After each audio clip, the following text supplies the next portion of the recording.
Good morning friends, அனைவருக்கும் இனிய காலை வணக்கம். இந்த காலேஜில் ஒரு கிளாஸ் நடத்தும் போது ஒரு ப்ரொஃபஸர் ஸ்டூடெண்ட்ஸை கேட்டார், இந்த வெஹிக்கிள்லாம் பிரேக் யூஸ் பண்ணுறோம்ல, அது எதுக்காக யூஸ் ஆகுதுன்னு தெரியுமா அப்படின்னார். ஸ்டூடெண்ட்ஸ்லாம் ரொம்ப சில்லியான கொஸ்டினாக தெரிஞ்சுது. இது என்ன சார், பிரேக் எதுக்கு யூஸ் பண்ணுவாங்க? சேஃபாக போயிட்டு வரணும், பத்திரமா ரிட்டன் வரணும், நிதானமான வேகத்தில் போகணும்.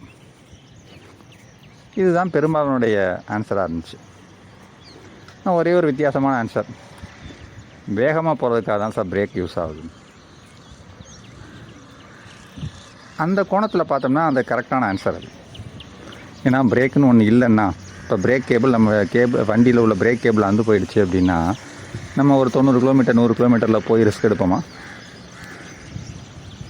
ஸோ இந்த பிரேக்குங்கிறது எதுக்குன்னா, நம்ம வேகமாக போக முடியும் அப்படின்னு என்ஷூர் பண்ணுறதுக்கு தான். ஸோ பிரேக் இருக்கிறதுனால தான் நம்ம நினச்ச மாதிரி நினச்ச இடத்துக்கு நினச்ச வேகத்தில் போக முடியும்.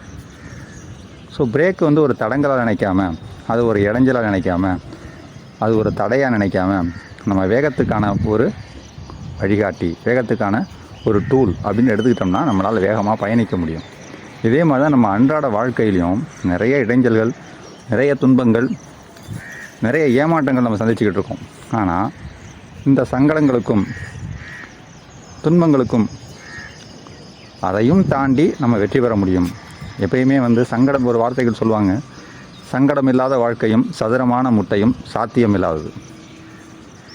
ஸோ வாழ்க்கையில் நம்ம சந்திக்கக்கூடிய ஒவ்வொரு சவால்களும், சந்தர்ப்பங்களும், ஏமாற்றங்களும் நம்ம அடுத்த லெவலுக்கு நகர்த்தி கொண்டு போகிறது மாதிரி நம்ம அதை பார்த்துக்கணும். எப்பயுமே அதை ஒரு தடையாக நினைக்கக்கூடாது, அதை தாண்டி வர பார்க்கணும். தடை தாண்டும் போராட்டம் மாதிரி தான் நம்ம வாழ்க்கை.